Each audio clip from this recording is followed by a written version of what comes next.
It's not enough to teach our kids to be kind. We have to fully embody what showing up looks like. Research has proven that kids have empathy, but there's also empathy bias, which means that we are naturally more connected to and more inclined to empathize for those who look like us or for those who we already feel a connection with. There are people who are connected to you who are learning how to love others based on your actions.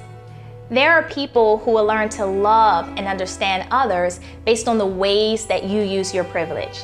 As a teacher, my students' love and connection towards me gives me the opportunity to help them to understand people and situations that they may have ordinarily dismissed or ignored.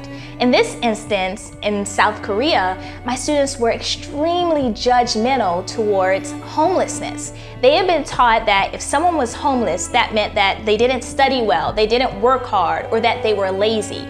And so I decided that if I took myself, someone they loved, and put myself in a homeless person's shoes and filmed it, my students could see how others treated, dismissing, ignoring, and completely walking away from someone that they loved and admired. I want to go there, but I don't know that where is. I know I didn't tell you because I didn't want you to come and find me. And I want to give you money and run away. And run away? You give me money and run away? Then what you say, Jamia teacher, and the people know you are not homeless. Yeah, you will say Jamia teacher, and then everyone will know it's not real. So you couldn't come there. I will not do like Jamia teacher. Really? I want to do Jamia teacher. Well, that's why you didn't come. So, full transparency, this was extremely difficult, even though I knew that this was an experiment and that I was simply going out on the street to see how long it would take for someone to offer any money or contribution or kind word to me. It was hard. In South Korea, when someone is homeless, they are expected to offer the utmost humility. You must bow deeply, often lying on the ground, cupping your hands and holding them forward. And so during this experiment, I did that. And as the seconds became minutes, I was torn. I cried. I just, every time I felt people walk past me and ignore me, I just felt less and less and less of a person. It was difficult. It was not fun work. Oftentimes, utilizing your privilege, oftentimes utilizing your privilege in different ways uncovers layers for you, and it shows you different parts of yourself.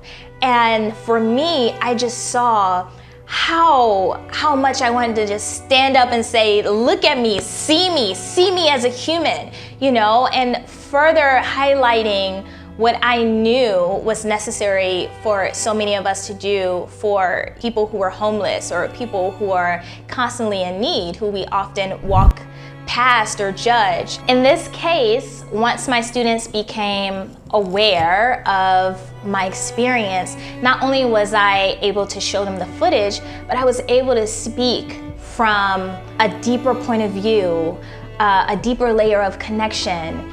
And it took more than books. It took more than simple conversations. It took me saying, hey, this is what this feels like. This is what this looks like. And the experience was completely transformational and very, very powerful for our class. For the young people in your life, change may not happen overnight. It will often take more than books. It will often take more than conversations. They're gonna watch you. They're gonna watch who you stand up for, how you stand up. They're gonna see you stand for homelessness or not. They're gonna see you stand for refugees or not. They're gonna see you standing for Black lives or not.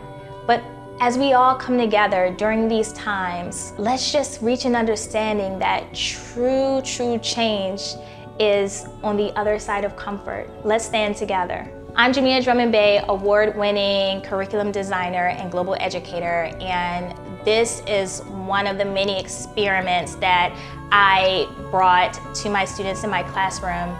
And it's one of the ways that I like to teach my students about bias and about privilege. And one of the things that I did during this experiment was wait to see how long it would take for someone to acknowledge me. It took close to an hour, and someone gave me $1. And what she said in Korean was, "Oh my goodness, I saw this young girl there and I couldn't believe that all of these people were just walking by her and not acknowledging her." So what I did afterwards was, of course, I gave her her money back and explained that this was an experiment, and then I gave her $10 as well. And then we walked around the community because there were homeless people not near me, but on another street that we provided money for and some encouraging words, and without filming, without cameras, because this was a part of the lesson too, that every time you give doesn't need to be for cameras, or it doesn't need to be filmed. But to everyone here fighting the good fights, educating, pushing through, we're all doing the best that we can with what we have.